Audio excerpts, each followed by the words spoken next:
affiliation with a pioneer of technical analysis in India, only on ET Now.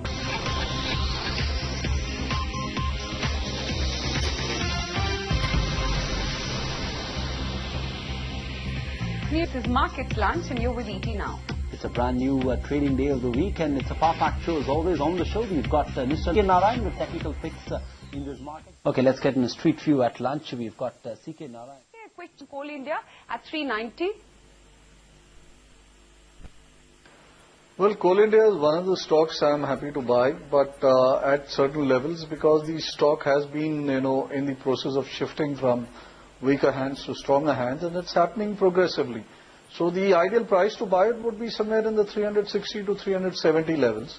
It has set up some overhead resistances which have now sort of narrowed down to around the 400 to 405 levels. So an upside breakout above this which is able to sustain would also qualify as a buy.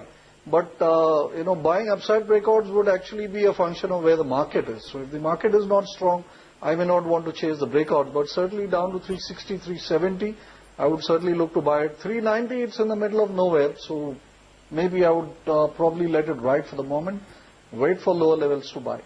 Right, CK, hang in there. I want to quickly recap some important news on Bharti that was flashing on your screen all this while. The government is probing Bharti for a possible FEMA violation. This is the Enforcement Directorate which is looking into this probe.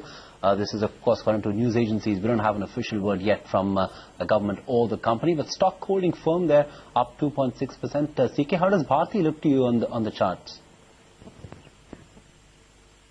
Well, it has been trading all right. That it had this huge upside run and then now it's actually cooling off a bit. I would have a caveat here that if the stock were to now break on the back of this news or any other reason for the market below something like 387, 388, then I would at least for the short term stop looking at it from a bullish perspective. So anybody who has a long trade in there should keep a stop loss at about 387, 88. As long as that is not violated, you can hold on to your longs, but I think the upside traction has been lost for a while, so it would probably maybe resume that only once the market actually, but have a stop at about 3. That's the take coming in Bharti, which is now cooling off from the top of the day, still holding on to a gain of about 2.5% nonetheless. But meantime, the market